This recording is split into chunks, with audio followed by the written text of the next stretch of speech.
Welcome to Improve Your English Writing, video number 62. This is the first part in a two-part series on creating lists. And this video is specifically going to cover general comments and ordered lists.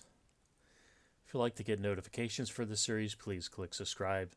If you like the video or you think others will find it useful, please click like and check out links to books and videos in the description, like a link to the companion volume here, Improve Your English Writing. So let's talk about some general comments on lists.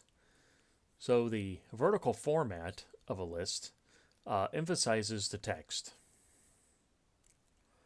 And clarity increases because each item in the list is separated instead of being locked inside a block of words or paragraph. So all that text is not in a solid block known as the paragraph, but it's actually in a vertical format. So this includes, the vertical format emphasizes, and it being separated increases clarity. And the vertical and separated format also helps readers remember key points and make connections with related points. And there's two different types of lists. There's ordered and unordered. An ordered list has a sequential number before each item, so 1, 2, 3, 4. And then an unordered list normally has a filled circle or a filled square in front of each item. And a filled circle is very common. Actually, this is like an example here of an unordered list with a filled circle before each one. I use this format just because when I press a key, each item the next item appears, and it helps with the presentation. Not that it's really a list. So some more comments. The two keys of creating a well-constructed list are consistency and parallelism. Consistency, or for consistency, some style guides like the Greg's Reference Manual allow different formatting options. But what you want to do is you want to select one, and you want to be consistent in your formatting of a list, especially in similar lists that are close together in the document. So you don't want to be using different formattings throughout the text, and especially when the lists are close together. What you want to do is that if you're allowed some formatting options, pick one and stick with it. The other key, or the most overlooked key to writing a good list, is parallelism. This means the items in the list are parallel in phrasing and formatting, having the same structure. What I mean by that is all the list items are a complete sentence, or all the list items are a phrase, or all the list items are a word. So that's the same structure. And they have the same sentence type. It's usually a statement or a question. So they're generally the same sentence type. The same verb tense. You want to use the same tense in all the lists. So if you have verbs in your items, you want to use the same tense. So this is similar phrasing and formatting. And you want to begin the same part, or try to begin each item with the same part of speech. So that would be like start everything with a verb or start everything with a noun. Sometimes it's not possible, but often it is, and this is parallelism. And last but not least is having the same journal length. If you notice this list here, everything was, they're roughly all about the same length. It isn't like one of these items is three or four, lines long. They're all one line, and they're all about the same length. So you want the same general length for each item. So there are the two keys to creating a well-constructed list is consistency and parallelism. Some more general comments. Basically every list needs to have an introductory sentence or phrase. And that's what I just said. And the Chicago Manual Style says a complete sentence followed by a colon is The best way to introduce a list, this is according to the Chicago Manual style. The best way to introduce one, complete sentence followed by a colon. However, in most cases, you want to follow the introductory phrase. This is according to Chicago Manual style. But if you look at the other guides, and I want to say there are different formatting options. If you look at the different reference manuals, you'll see slight variations in what I'm going to present. So this is what the majority of the reference guides or style guides recommend. So, but in most cases, you're going to have an introductory phrase or an introductory sentence, and you basically just follow that with a colon. So that's, if you're wondering what you do before a list, it's just after the introductory element, I'm going to call it, just place a colon. And then there's some little nuances here, but you always follow. So you always follow an introduction containing the phrase as follows or the following with a colon. Always. And this is the time you do not use a colon but you do not use a colon when the introductory phrase, and that's important, phrase, is the beginning of a full sentence grammatically completed by each item. If you actually back up to my last slide, you actually see this, and I have an example of this. So here's, this item should be parallel in phrasing and formatting, having the, in this, each one of these items, this was a phrase, and these items all grammatically complete the sentence. So you do not put a colon here. It's the reason I didn't put a colon there. So, but that's, and I'll show you an example of this.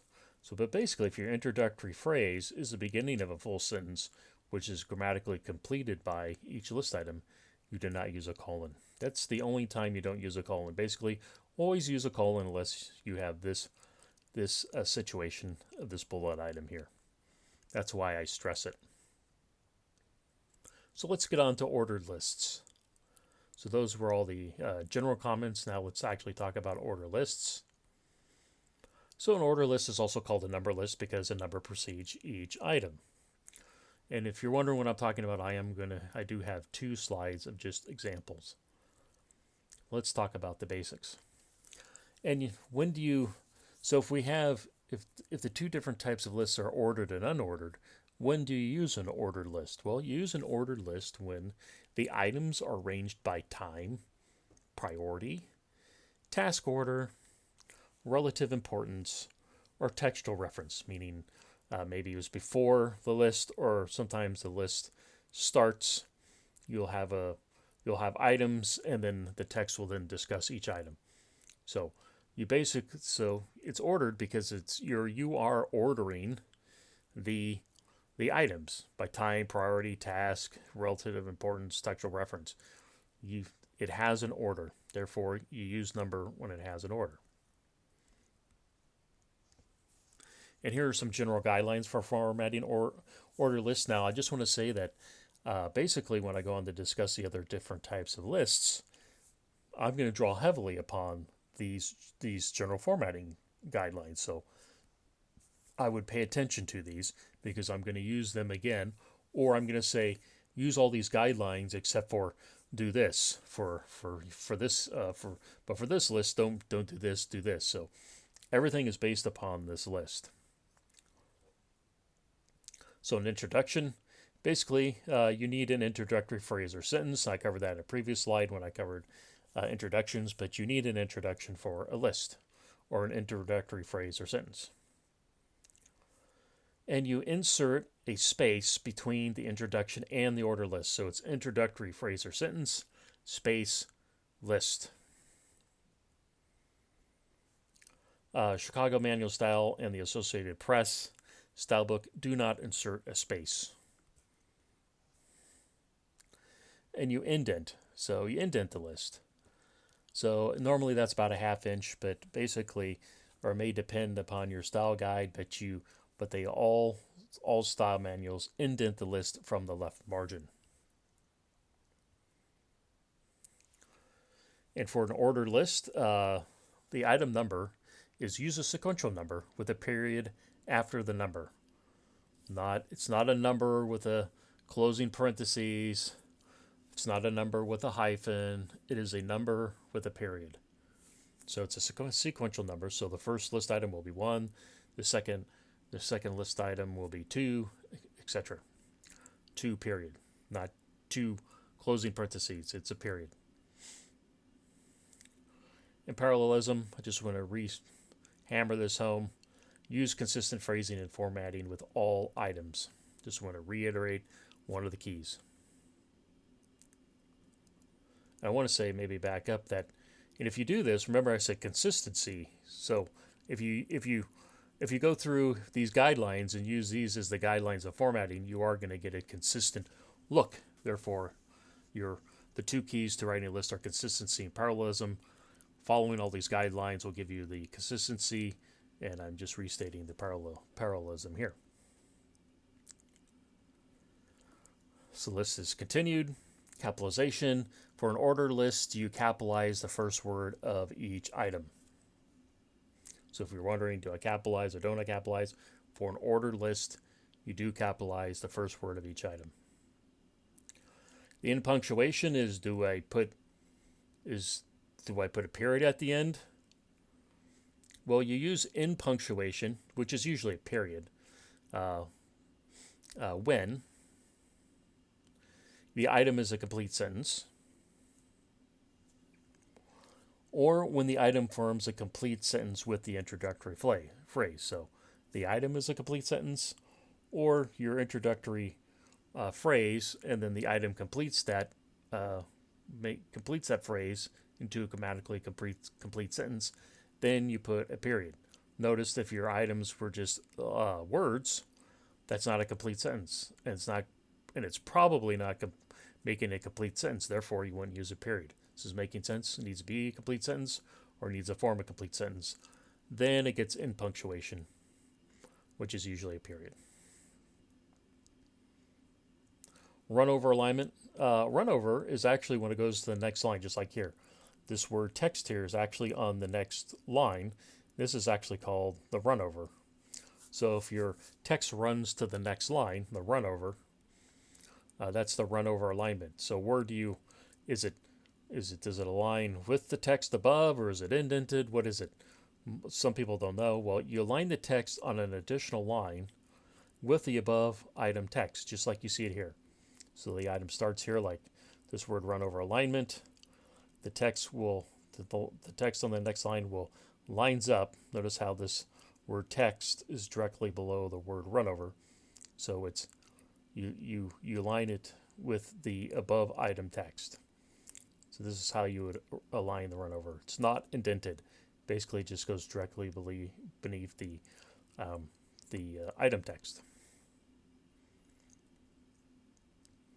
An extra paragraph. What happens when you have an extra paragraph, or you're going to have a paragraph break in an item? Well, what you do is you insert a space between the item and the extra paragraph. Align the text with the above item text. So that means you would have let's say this extra paragraph here was an actual extra paragraph, like it didn't have this bullet here.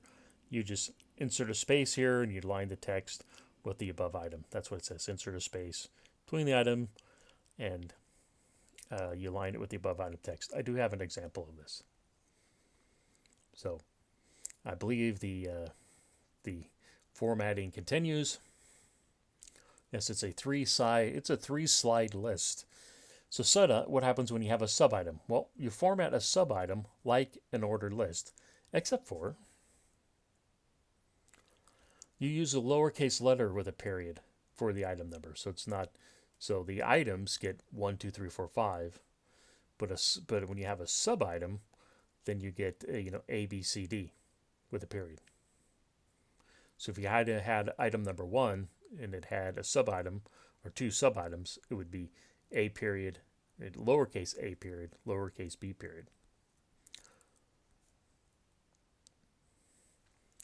And you indent the sub-items further than the list item from the left margin. So the list is already indented, but the sub-item is indented even further than the item text. And you align the lowercase letter with the above ordered item text. So that lowercase letter goes directly beneath the item text on the left. Well, if that doesn't make sense, I have an example. Sometimes it's good to see the examples, read through this, look at the examples, maybe listen to this again, and make it crystal clear. Space between items. The question is, do you put a space between items? A space is usually not necessary between items. But the MLA and the APA use a space between items. And a space improves clarity when you have one of these three cases. So this is when you basically usually don't need a space unless you're using these two formats, or you have one of these three situations. When items are two or more lines, so if you have items that are multi-line, inserting a space between items helps with clarity. When the items have an extra paragraph, it will help improve clarity. And when an item has sub-items, space between items will improve clarity. So these three situations, or you use a space, or you can't use a space when you have one of these three situations.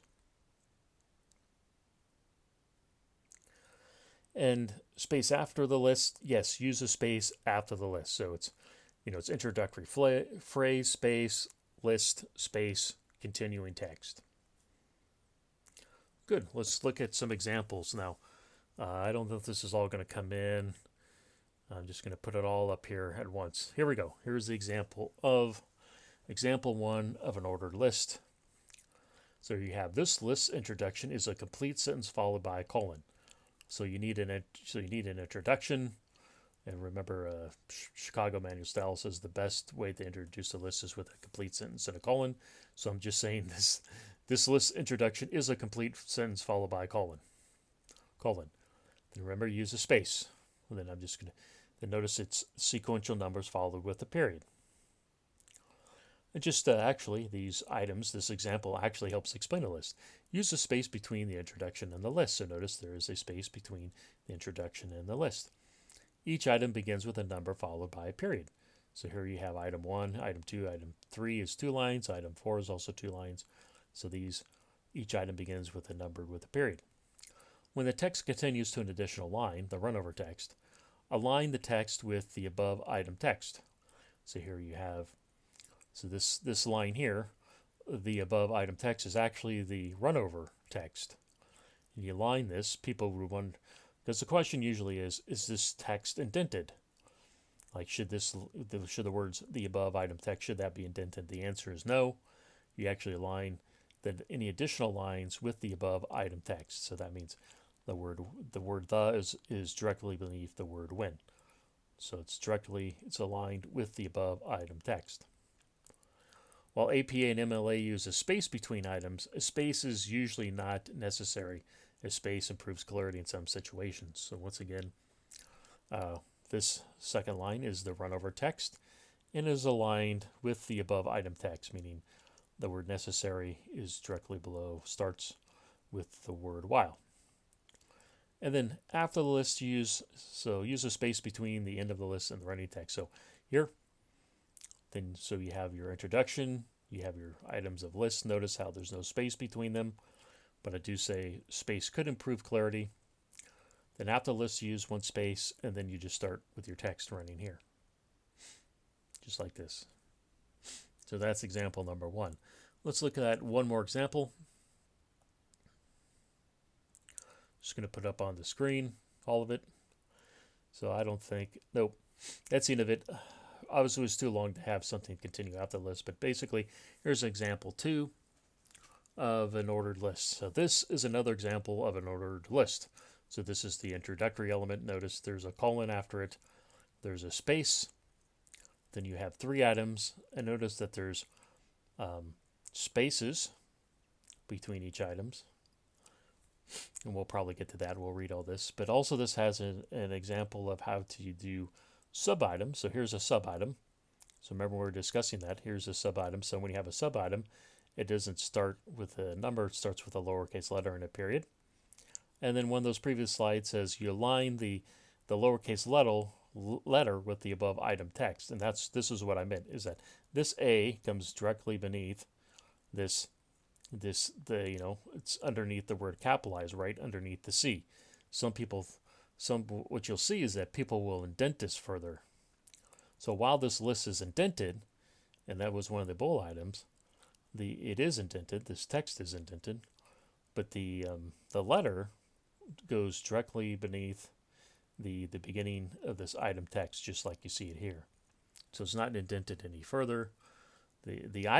Technically the item text is indented further, but this letter goes directly beneath the word capitalized. So and then here underneath, and I'll read all these bullet items. You're probably already reading them. But here's an example. Number 2 has an example of an extra paragraph. So remember the thing said you stick a space between the item and the extra paragraph. So let's just read through these because it will help explain this list. So capitalize. So here's another example of an order list. Capitalize the first word of each item. So each item, notice the first word of each item is capitalized.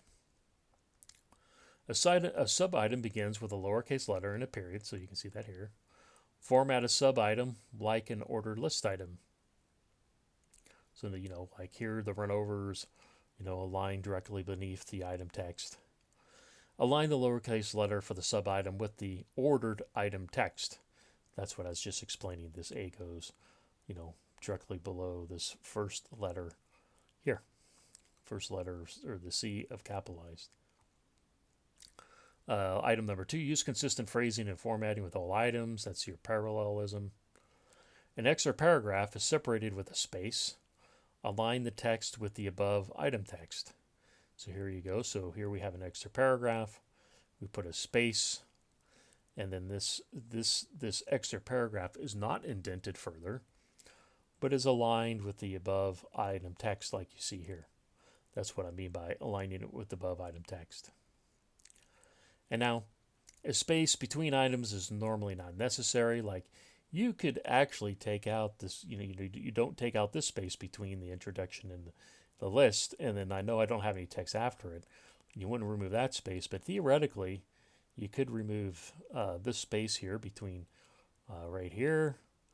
You could remove this space right here. You could remove this space right here. You could remove this space right here. These are technically not required, or the space between items is usually not necessary.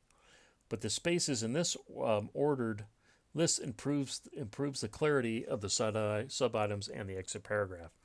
You can imagine if you did, now you do need to have this, if I said you didn't need this space here, I was mistaken, but you do need a space between the text and an extra paragraph. So maybe you don't need technically the space here, here, here, and here is not necessary. But using these spaces, hopefully you can see, really helps to make the list much clearer. If you took out these spaces, maybe do this in your own thing and take out those spaces and see, it's a less clear. It's easier to follow us with the spaces. And you don't have to make the spaces a full space. That's one of the secrets I use, is that I don't use a full, like, if you're using 11-point font, maybe you can make the spaces between them like 6 or 5. That visual white space will help, will add clarity to the list. So you can use a space. It doesn't have to be, if you're using 11-point font or whatever, 12-point font, maybe make it what I'm going to call that a half space, or just maybe a 6-point space, if that even makes sense. So that's it for this video. If you wanted to get notifications for this series, please click subscribe. If you like the video, please hit like, and check out links to books and videos in the description.